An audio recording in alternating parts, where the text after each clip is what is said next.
Bismillahirrahmanirrahim. Assalamualaikum warahmatullahi wabarakatuh. Bismillah, alhamdulillah. Wassalatu wassalamu ala rasulillah. Alhamdulillahi rabbil alamin. Pada jamaah Al-Asran, tidak terasa ya, syukur alhamdulillah kita kepada Allah. Selama sebulan puasa ini kita bisa melaksanakan puasa Ramadan ini. Bulan yang penuh sekali dengan hikmah, dan mudah-mudahan kita bisa mengambil semua hikmah apa yang Allah berikan kepada kita. Dan saya pribadi juga segenap keluarga besar Al-Asran ingin mengucapkan minal aidin wal faidin kepada semua para jamaah Al-Asran.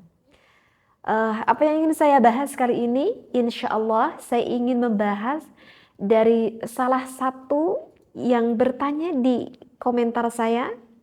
Ini pertanyaannya, insya Allah saya akan membahas pada kali ini ya.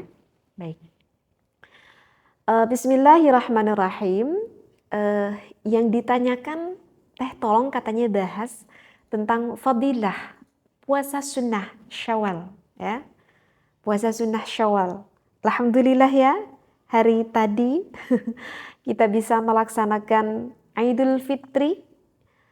Setelah 1 bulan kita melaksanakan puasa, yang mana kita ketahui bahwa bulan Ramadan, bulan yang penuh sekali dengan kemuliaan, bulan yang penuh sekali dengan pahala yang Allah berikan kepada kita. Lantas bulan Syawal ini pun ada gak sih keutamaan dan juga keunggulan yang Allah berikan kepada umatnya Nabi Muhammad SAW? Maka jawabnya ada.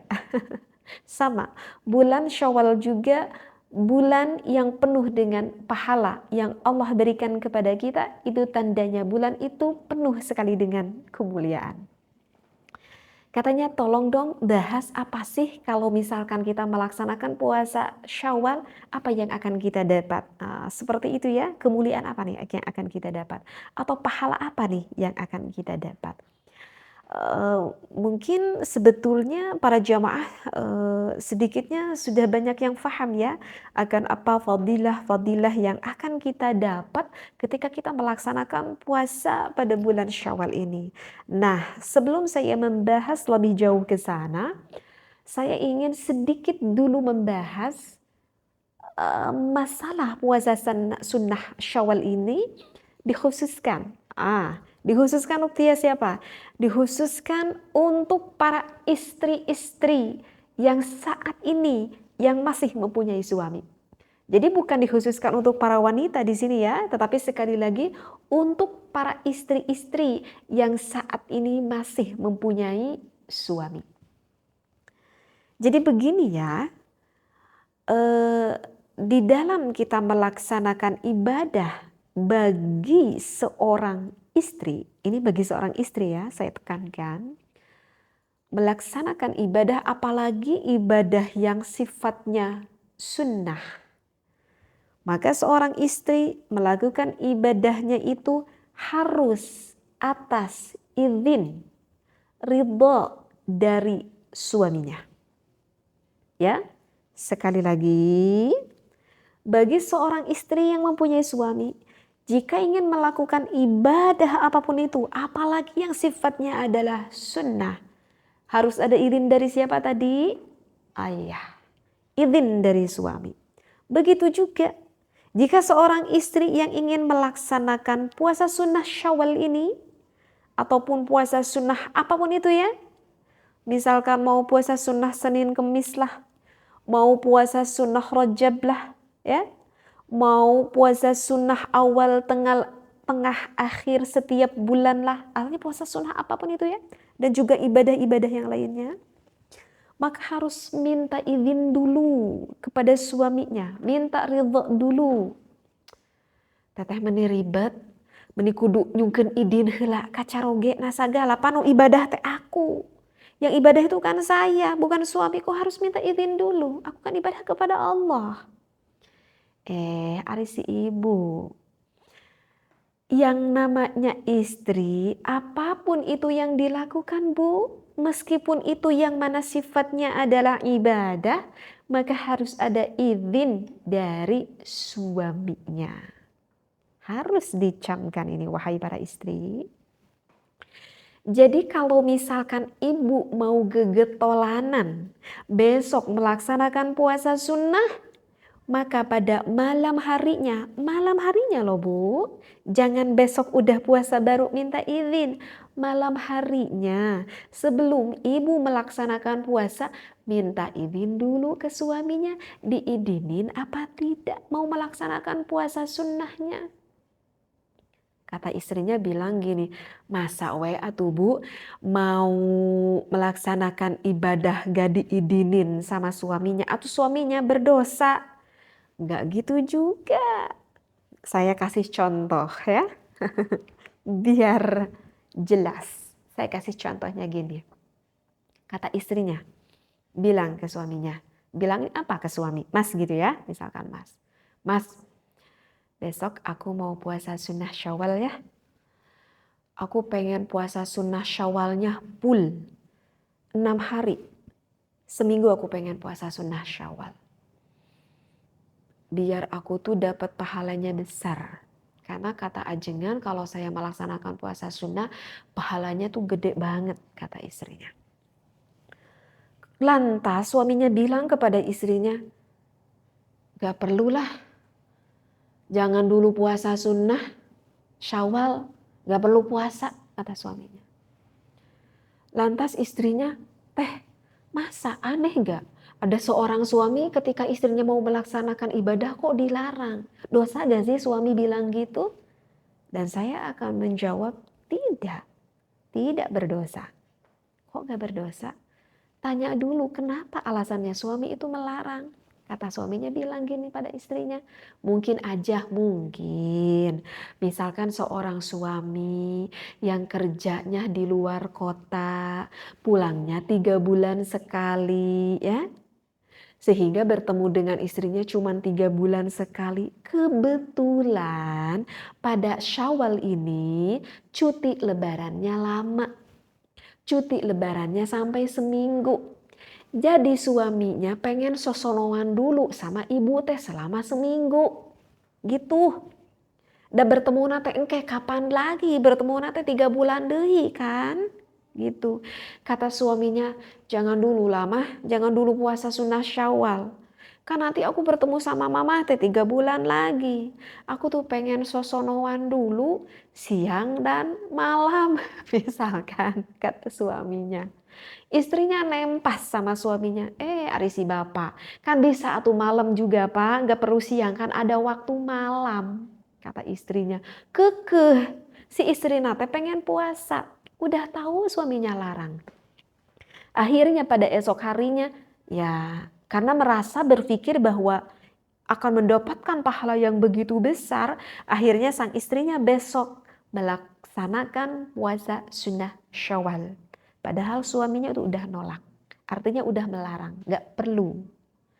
Apakah istri seperti itu di kacamata agama dikatakan baik atau tidak?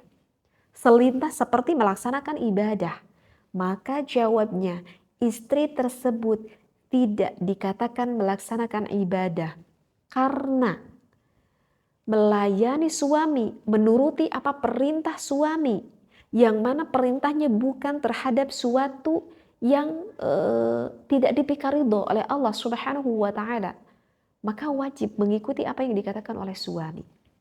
Meskipun si ibu melaksanakan puasa, puasanya tidak akan diberi pahala oleh Allah, justru akan mendapatkan dosa karena menuruti suami, melayani suami hukumnya wajib, sedangkan puasa sunnah itu hukumnya adalah sunnah. Lebih utama mana wajib dan sunnah? Maka kita bisa jawab, lebih utama yang wajib. Seumpama ini mah contohnya seperti ini, begitu. Bisa paham di sini ya? Ini adalah contohnya. Jadi sekali lagi bagi para istri mau melaksanakan puasa sunnah apapun, jangankan puasa sunnah. Puasa qadha pun harus minta izin dulu pada suami. Kang, besok aku mau puasa qadha ya, kata istrinya. Kata suaminya teh, jangan dulu atuh nanti aja weh. Kan atuh baru juga selesai haid. Bisi akang teh sono siang-siang. Gitu. Misalkan, bisa? Mungkin aja. Kan ada nanti besok-besoknya tuh karek oge suci dari haid akang teh sono. Bisi besok siang mau gitu. Maka gimana? Turuti aja apa yang dikatakan oleh suami. Kata suaminya bisa besok pada esok harinya. Karena begini loh ya. Satu ingat terhadap riwayatnya yang disampaikan oleh Siti Aisyah radhiyallahu anha. Siti Aisyah di dalam hadis itu mengatakan bahwa saya dan di antara istri-istrinya Rasulullah, kan kita ketahui ya bahwa istri Rasulullah itu tidak satu. Berarti Siti Aisyah dan istri-istri yang lainnya. Siti Aisyah mengatakan di dalam riwayat itu bahwa aku tuh melaksanakan puasa qadha. Berarti puasa qadha ya puasa hutang dikarenakan mungkin bulan Ramadan dikarenakan haid mungkin. Maka istri-istri Rasulullah itu mengerjakan puasa qadha. Ini bukan sunnah loh, lihat ini bukan sunnah, qadha. Pada bulan apa? Pada bulan Sya'ban. Kalian ketahui kan bahwa bulan Sya'ban itu adalah udah Sya'ban kemudian bulan apa? Bulan Ramadan. Ya Aisyah, kenapa Anda dan istri-istri Anda melaksanakan puasa qadha, bukan sunnah qadha, tetapi pada bulan Sya'ban? Maka Siti Aisyah menjawab, dikarenakan aku dan istri-istriku yang lainnya menyibukkan diri untuk melayani Rasulullah Sallallahu Alaihi Wasallam. Kita ketahui kan, gak mungkin melaksanakan dulu puasa sunnah sebelum membayar yang qadha. Yang mana kan qadha itu sifatnya wajib. Dan kenapa Aisyah melaksanakan puasa qadhanya pada bulan Sya'ban? Karena pada bulan Sya'ban Rasulullah itu banyak sekali melaksanakan puasa. Berbeda dengan bulan-bulan yang lainnya. Bisa difahami ya dari riwayat yang disampaikan oleh Siti Aisyah ini. Dan aku melaksanakan qadha pada bulan Sya'ban ketika baginda Rasulullah itu sedang ada. Berarti kalau setelah Rasulullah wafat, maka istri-istri Rasulullah pun sama banyak melaksanakan puasa sunnah. Tetapi ketika istri Rasulullahnya sedang ada, berarti di sini bisa kita ambil petik tidak banyak melakukan puasa. Tujuannya adalah apa? Dikarenakan takutnya Rasulullah membutuhkan istrinya kapanpun istrinya itu sudah siap. Bisa difaham di sini? Ini dikhususkan untuk para istri-istri yang masih punya suami dan suami juga kalau yang baru tahu maka beritahukanlah kepada istri ya, kepada istri-istri Anda bahwa menghormati suami, menyenangkan suami, melayani suami itu lebih besar pahalanya.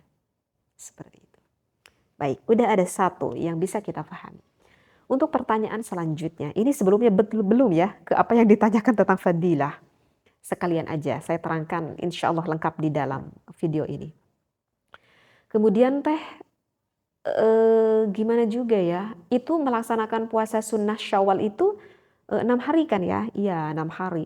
Apakah itu mesti pada tanggal, berarti kita melaksanakan puasa sunnah itu pada tanggal 2 Syawal ya? Setelah besoknya melaksanakan Idul Fitri. Itu apakah harus dari tanggal 2 menyusun? Apakah boleh gitu di tengah-tengah gitu ya? Misalkan aku lakukan misalkan pada minggu ketiga gitu? Boleh?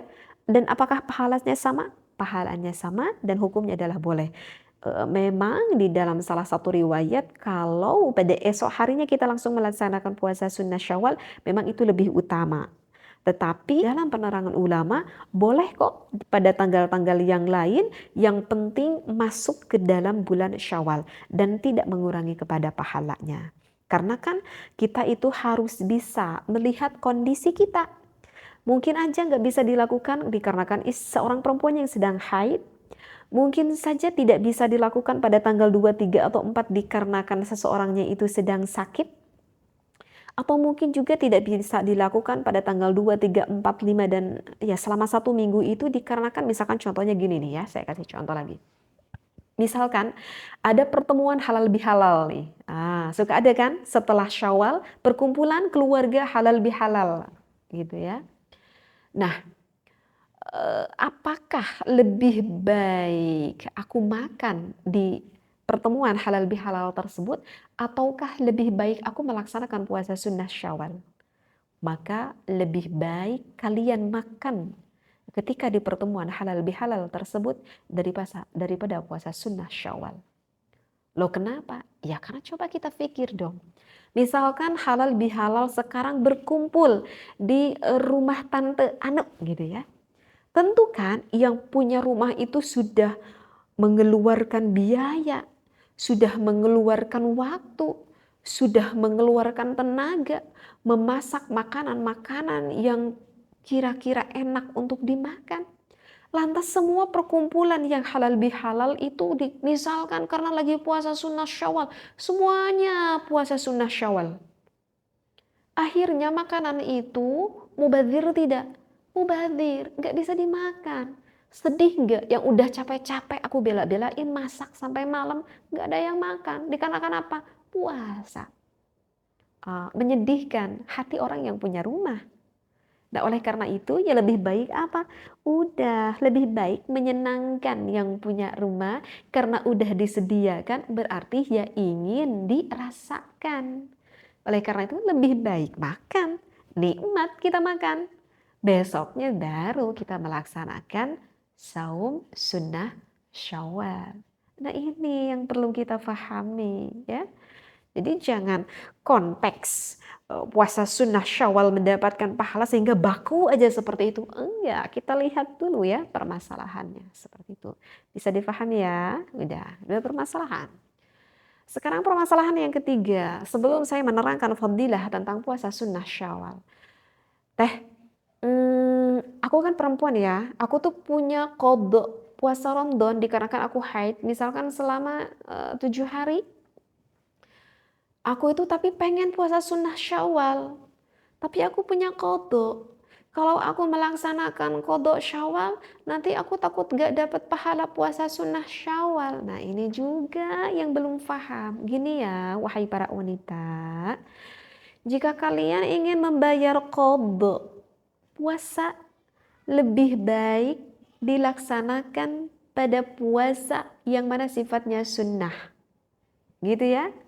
Misalkan kita itu pengen qadha, lebih baik dilaksanakan pada hari Senin, hari Kamis. Karena apa? Karena ketika kita melaksanakan puasa qadha yang mana sifatnya wajib, dilaksanakan pada hari Senin dan hari Senin puasa sunnah, maka kita dapat 2 pahala. Pahala pertama, qadha kita terbayar dan mendapatkan pahala yang wajib. Kedua, mendapatkan pahala puasa sunnah karena kita dilaksanakan pada hari Senin dan hari Senin termasuk puasa sunnah, kita akan mendapatkan pahala puasa sunnah. Niatnya gimana? Maka ini ada 2 pendapat ulama. Ada yang mengatakan cukup niatnya puasa qadha aja. Dan ada satu lagi ulama yang berpendapat niatnya 2, niat qadha dan juga niat puasa sunnah. Tetapi ada yang mengatakan udah niatnya satu aja juga itu udah jadi ya. Ini banyak di dalam referensi kitab, diantaranya yang dikatakan oleh Imam Nawawi dan juga banyak jumhurul ulama mengatakan kita dapat 2 pahala ya. Misalkan salah satu contohnya di dalam kitab I'anatul Thalibin juga itu ada, bisa dicek, dicari aja seperti itu ya. Jadi kalau misalkan kita seorang perempuan punya qadha bayaran, kita melaksanakan puasa sunnah Syawal gimana? Udah niatnya tetap niat bayar qadha, qadhanya beres, pahalanya dapat dan pahala sunnahnya juga kita dapat. Itulah kelebihan orang yang berilmu sehingga lebih banyak dapat bonus dari pahala itu. Paham ya? Baik ya, jadi udah 3 permasalahan nih ya yang kita pahami. Terus niatnya gimana teh? Alah niat nama, udah pakai bahasa kita aja masing-masing ya. Gak perlu pakai bahasa Arab lah, daripada pakai bahasa Arab kita nggak paham. pakai bahasa kita aja ya. Kalau saya kan orang Sunda, niat abdi saum sunnah Syawal imanan wahtisaban lillahi ta'ala. Udah itu aja jadi. Niat aku berpuasa sunnah Syawal imanan wahtisaban lillahi ta'ala. Udah itu juga jadi. Enggak pakai imanan wahtisaban juga enggak apa-apa ya. Jadi enggak susah ya kalau di dalam niatnya. Baik, nah sekarang untuk fadilahnya apa teh? Kalau misalkan kita melaksanakan puasa sunnah Syawal, apa yang akan kita dapat dari puasa sunnah Syawal itu? Ya, puasa sunnah Syawal itu dikatakan oleh ulama itu adalah sebagai penyempurna ibadah, ya, sebagai penyempurna ibadah. Karena ulama mengatakan bahwa puasa bukan puasa saja ya, sebetulnya mau ibadah apapun itu, misalkan contoh sholat gitu ya, sholat. Kalau kita misalkan melaksanakan sholat sunnah, maka sholat sunnah itu akan menjadikan penyempurna bagi sholat fardu, gitu ya. Misalkan kita melaksanakan sholat fardu isya. Nah, sebelumnya kita melaksanakan dulu sholat sunat rawatib qobliyahnya. Sesudah isya kita laksanakan ba'diyahnya. Maka qobliyah dan ba'diyah itu untuk menyempurnakan dari sholat fardu isya tersebut, yang mana sholat fardu isyanya itu misalkan masih banyak kekurangan, maka disempurnakan oleh apa? Oleh sunat qobliyah dan juga sunat ba'diyah. Seperti itu. Jadi amal ibadah apapun itu ya, sunnah itu adalah sebagai penyempurna bagi yang fardu. Berarti begitu juga sama. Kemarin kita sebulan penuh melaksanakan puasa Ramadan. Misalkan ketika melaksanakan puasa Ramadan masih banyak kekurangan gitu ya. Hati kita yang agak kurang sabar, lisan kita yang berbicara agak kotor, yang agak menyakitkan orang lain misalkan gitu ya. Maka disempurnakanlah oleh apa? Oleh puasa sunnah Syawal untuk menyempurnakan puasa yang wajib Ramadan tersebut. Nah itu ya. Dan kalau misalkan kita melaksanakan puasa sunnah Syawal selama 6 hari, maka ulama mengatakan seperti kita melaksanakan puasa 1 tahun full. Masya Allah. Siapa orang yang sampai bisa puasa sunnah sampai 1 tahun? Kayaknya itu sulit banget ya. Pahalanya seperti itu? Iya. Jadi kalau kita melaksanakan puasa sunnah 6 hari, sama seperti melaksanakan puasa selama 1 tahun. Kenapa ulama mengatakan bahwa sama seperti puasa sunnah 1 tahun? Dikarenakan kalau dikutip di dalam surat Al-An'am pada ayat 160, dan saya agak ketalar. Ayat Al-Qurannya saya nggak ketalar. Cuman di dalam surat Al-An'am itu dikatakan kalau kita melaksanakan ibadah, satu ibadah, maka akan Allah lipatkan menjadi 10 kali pahala. Begitu ya. Jadi bukan pahala puasa aja, ibadah apapun itu. Kita melaksanakan satu ibadah, Allah lipatkan menjadi 10 kali lipat pahalanya, maha baiknya Allah. Nah, kita selama 1 bulan ini kan melaksanakan puasa Ramadan, begitu ya. 1 bulan kita melaksanakan puasa Ramadan, maka dikalikan dengan 10 kali lipatan, berarti seperti 10 bulan kita melaksanakan puasa. Gitu. Kemudian kita lengkapi dengan puasa sunnah 6 hari, yang mana kalau dikalikan dengan 10 sehingga menjadi 60 kan. Berarti 60 itu adalah 2 bulan ya. Berarti tadi yang 10 ditambah 2 bulan, 12 bulan. Sama seperti setahun. Maka oleh itu ulama mengatakan kalau kita melaksanakan puasa sunnah 6 hari pada bulan Syawal, sama pahalanya dengan 1 tahun kita melaksanakan puasa. Yang mana Rasulullah Shallallahu Alaihi Wasallam pun bersabda, "Man shoma Ramadana wa atba'ahu syittan min Syawalin, kana kasyamid dahri." Yang artinya barang siapa yang melaksanakan puasa pada 6 hari pada bulan Syawal, maka itu pahalanya sama seperti melaksanakan puasa 1 tahun. Ini hadis riwayat Muslim ya. Nah, itu adalah referensi Al-Quran dan juga referensi hadisnya. Nah, kemudian kalau kita melaksanakan puasa sunnah Syawal, maka itu adalah, kata ulama, dikatakan sebagai tanda diterimanya kita melaksanakan puasa Ramadan. Kenapa dikatakan sebagai tanda? Dikarenakan salah satu tanda itu adalah istiqomah. Jadi artinya istiqomah adalah ada konsistensi di dalam kita melaksanakan ibadah. Kemarin kita sebulan penuh melaksanakan puasa Ramadan. Ciri konsistensi bahwa dari kita melakukan ibadah itu adalah ikhlas. Buktinya setelah kita melaksanakan puasa Ramadan, kita melaksanakan puasa sunnah Syawal 6 hari, itu adalah salah satu konsistensi istiqomah berlangsung di dalam ibadah tersebut. Maka dikatakan oleh ulama bahwa kalau kita melaksanakan puasa sunnah Syawal sebagai salah satu tanda kita konsistensi ataupun diterimanya ibadah kita oleh Allah Subhanahu wa taala. Kemudian orang-orang yang melaksanakan puasa sunnah Syawal itu adalah menandakan bahwa orang tersebut yang penuh rasa syukur gitu kepada Allah. Yang penuh rasa syukur kepada Allah. Karena kita ketahui ya bahwa ketika kita melaksanakan puasa Ramadan itu Masya Allah umatnya Nabi Muhammad harus benar-benar bersyukur kepada Allah dan juga Nabi Muhammad. Karena puasa Ramadan itu begitu banyak sekali ampunan-ampunan yang Allah berikan kepada umatnya, kepada hambanya. Bahkan dikatakanlah Idul Fitri, Idul Fitrah, hari kesucian, hari kebersihan. Karena kita sudah dihapus dari dosa-dosa yang kita lakukan, dari dosa-dosa yang terdahulu. Maka dikatakan dengan Idul Fitri, hari bersih kita dari dosa-dosa yang telah kita lakukan. Sehingga saking kita bersyukurnya kepada Allah, maka kita lanjutkan puasa itu dengan puasa sunnah Syawal. Karena sabda Rasulullah sallallahu alaihi wasallam, "Man shoma Ramadhana imanan wa ihtisaban, ghufira lahu ma taqaddama min dhanbihi." Barang siapa yang melaksanakan puasa pada sepenuhnya bulan Ramadan dengan penuh keimanan, dengan penuh pengharapan ridho Allah, dengan penuh pengharapan pahala dari Allah, maka Allah akan mengampuni segala dosa yang telah ia lakukan. Man qama Ramadhana imanan wa ihtisaban ghufira lahu ma taqaddama min dhanbi. Dan barang siapa yang selalu menghidupkan pada setiap malam bulan Ramadan dengan penuh keimanan, dengan penuh pengharapan ridhonya Allah, maka Allah akan mengampuni segala dosa yang telah kita lakukan. Itu adalah sebagai salah satu tanda orang yang melaksanakan ibadah puasa sunnah Syawal. Sehingga jika kita melaksanakan puasa sunnah Syawal, itu adalah sebagai tanda bahwa orang tersebut orang yang istiqomah di dalam melakukan ibadah, konsistensi di dalam melakukan ibadah kita kepada Allah Subhanahu wa taala. Tetapi sekali lagi saya tekankan, di dalam melaksanakan ibadah harus memakai ilmunya. Jangan hanya asal dengar-dengar selintas saja ya.